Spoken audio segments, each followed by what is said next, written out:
You ever notice how the moment you stop chasing someone, they start running after you like it was a rally race you never signed up for? Like suddenly you not texting back became some kind of romantic mystery they got to solve before sunrise. I swear, man, the less I texted, the more she called. And it wasn't a game. I wasn't playing hard to get. I was just tired. Tired of being the one always reaching out, always showing up, always holding it together while pretending it didn't feel lopsided. You ever felt like that? Like you're pouring your time, your energy, your attention into someone, and they just kind of zip it like it's free samples at Costco.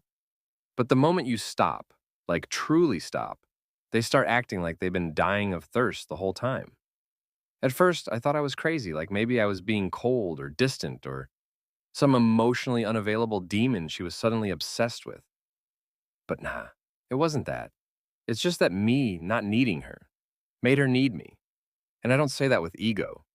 I say it like someone who learned the hard way that people feel safest when they're being pursued, but most attracted when they're being challenged. You feel me? There's something about not needing someone that flips a switch in them. Like, oh wait, why isn't he begging for my time, my attention, my love? Am I not all that? Like, somehow your peace becomes suspicious. Like your silence starts screaming in their ears. It started simple. I'd stop replying right away, not on purpose, just I had other things to do. I was reclaiming my time, rebuilding my spine, learning that I don't have to twist myself into a daily affirmation just so someone replies with LOL. And guess what? The texts started coming in faster. Then the calls. Hey, just checking on you. You've been quiet lately. Did I do something? Nah, sweetheart. You didn't do anything. You just didn't do enough. And for once, I decided not to compensate for that. That's the thing. When you stop overextending, people start noticing how little they were reaching. Let me be real for a second. We're in this era where everyone talks about low effort and playing it cool, but then they lose their minds when someone actually stops trying. You ever seen someone panic politely? Like texting you, just wondering how you're doing. But what they really mean is, why the hell aren't you obsessed with me anymore? It's wild. But it's not about power, it's about value. The moment I valued myself more than her presence, she started valuing my absence. You hear that? The moment I stopped acting like her time was gold and mine was sand, she started chasing the hourglass. I used to think showing love meant showing up, always. Even when I was exhausted, even when I felt ignored, even when it hurt. But love that requires self abandonment? That ain't love. That's a magic trick. That's Houdini with a broken heart. And the moment I stopped disappearing for her, she started appearing for me. Funny how that works. It's like the second I didn't make her the center of my world, she wanted to orbit mine. But I wasn't doing it to manipulate her, I was doing it to save myself. Because honestly, if you're always the one starting the conversation, you're probably the only one having it. One time I didn't text her for 2 days. Not because I was trying to make a point, I just didn't have anything to say that didn't feel like me begging to be seen. And boom, she called. Hey, haven't heard from you. Everything okay? Yeah, everything's fine. I'm just not feeding the ghost anymore. You ever get tired of loving someone in the dark? Like throwing confessions into a black hole, hoping one day they'll echo back? The silence became my answer, so I started matching energy. Not in a petty way, in a protective way. Because sometimes the only way to see someone's intentions is to do less. And when I did less, she did more. I used to think I had to constantly prove I was worth loving. Like if I just sent one more sweet text, one more thoughtful meme, one more how was your day, she'd finally see me. But nah, people don't fall for you when you're easy to have. They fall when they feel like you're whole without them. Independent, unbothered, centered. You want to be irresistible? Find peace that doesn't require their participation. Let them feel what it's like to not be your emotional oxygen tank. Because the second they think you can breathe without them, suddenly they're gasping for you. And let me tell you something about silence. It's loud, it makes people think, it exposes all the noise they were ignoring.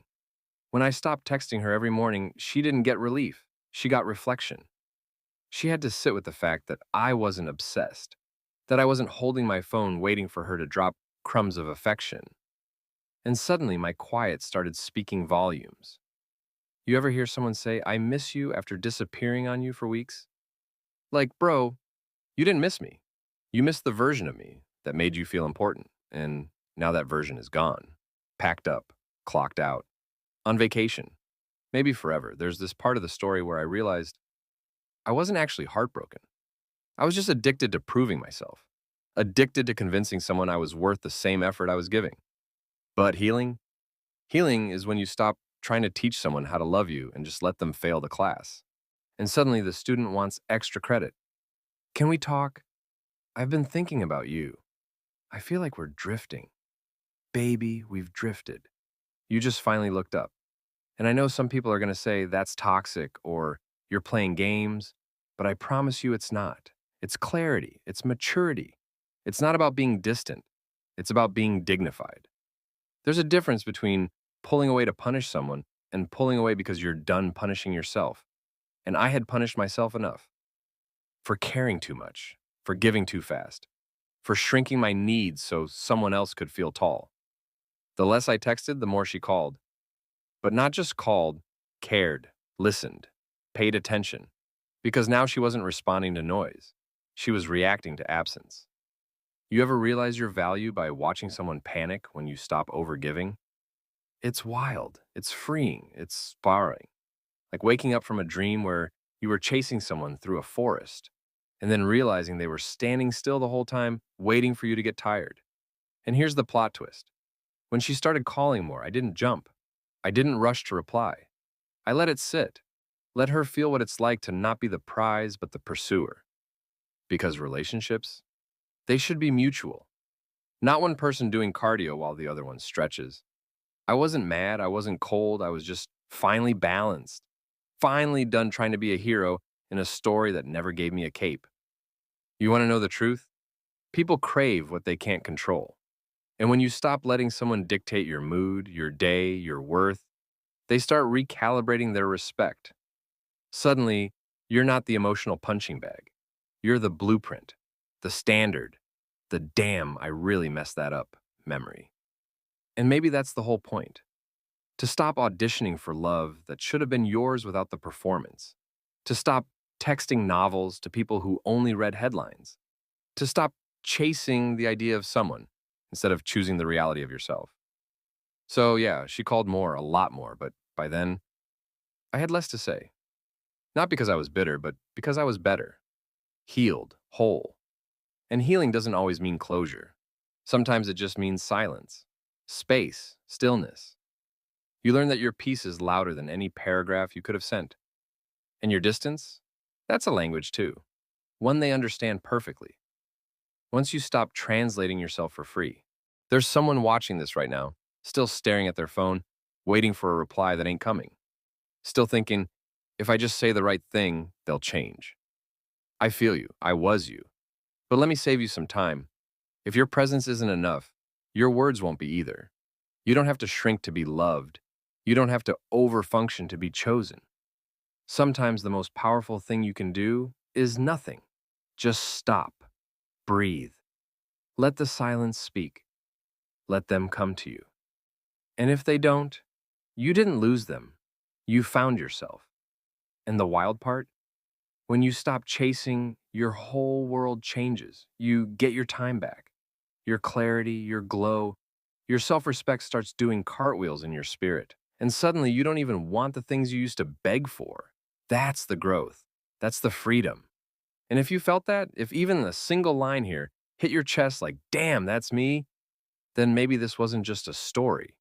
Maybe this was your wake-up call. I'll leave you with this.